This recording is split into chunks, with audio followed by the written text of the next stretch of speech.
ఇజ్రాయేలు దేశంలో ఒక వ్యక్తికి తొడమాంసం పెట్టడం అనేది గౌరవానికి సూచన, ఘనతకు సూచన. గాడిదలు కాసుకునే సౌలుకు ఎంతటి గౌరవాన్ని దాచిపెట్టాడో తెలుసా? ఇజ్రాయేలు దేశానికే మొట్టమొదటి రాజుగా ఊరేగించబడి అంత గౌరవాన్ని దేవుడు దాచిపెట్టించాడు. ఈ ఘనత ఇశ్రాయేలీల వంశావళిలో గతంలో ఎవ్వరికీ ఇవ్వాల. గతంలో ఏ ఇశ్రాయేలుడికి ఇవ్వని ఘనత సౌలు కొరకు దాచిపెట్టాడు.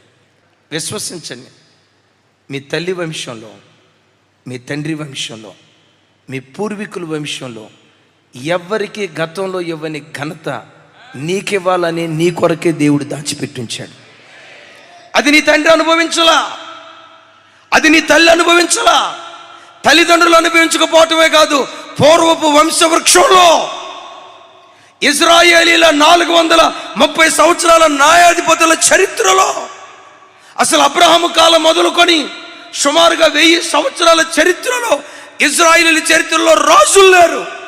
నేనంట 1000 సంవత్సరాల చరిత్రలో ఎవరు రాజులు కాకపోతే ఎవ్వరికి ఇవ్వని రాజరికం సౌలు కొరకు దేవుడు దాచిపెట్టాడు.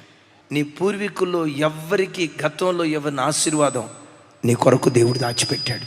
అది నీకు మాత్రమే ఇవ్వాలని, నీ గర్భాన పుట్టబోయే నీ పిల్లలకి ఇవ్వాలని, అది నీ కుటుంబానికి మాత్రమే ఇవ్వాలని గతంలో ఎవ్వరికి ఇచ్చిన దీవెన వంటి దీవెన కాదు, ఓ ప్రత్యేకమైన ఈవి నీ కొరకు దేవుడు దాచిపెట్టాడు. ఇప్పుడు నేను మిమ్మల్ని అడుగుతా, సౌలు యాజకుడా రాజా?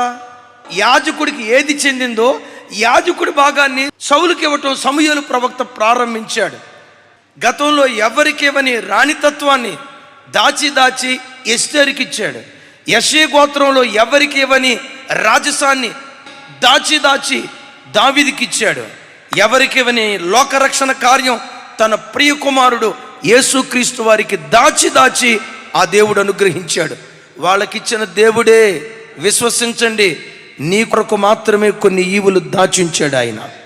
తగిన కాలమందు దేవుడు వాటిని బయటకు తీసుకొస్తాడు. అయ్యా, ఈ ప్రసంగాలు చాలా విన్నానయ్యా, ఏమి నాకు ఈ రోజు వరకు ఏ ఈవి ఇవ్వలేదయ్యా, నేను ఏది పొందుకోలేదయ్యా. ఓ నిస్సహాయత, నిస్పృహత, కృంగుదల ఈ వాక్యం వింటున్న మీలో ఎవరిలోనైనా ఏలుబడి చేస్తా ఉందా? దాచున్నాడనేది వాస్తవం. తగిన కాలమందు బయట పెడతాడు అనేది అంతకంటే వాస్తవం. ప్రతి దానికి దేవుడు ఒక సమయాన్ని నిర్ణయించాడు. ఆ నిర్ణయించిన కాలంలో నీ కొరకు మాత్రమే ఇవ్వటానికి ఏ ఈవి దేవుడు దాచాడో నిశ్చయంగా దేవుడు నీకు అనుగ్రహించునుగాక.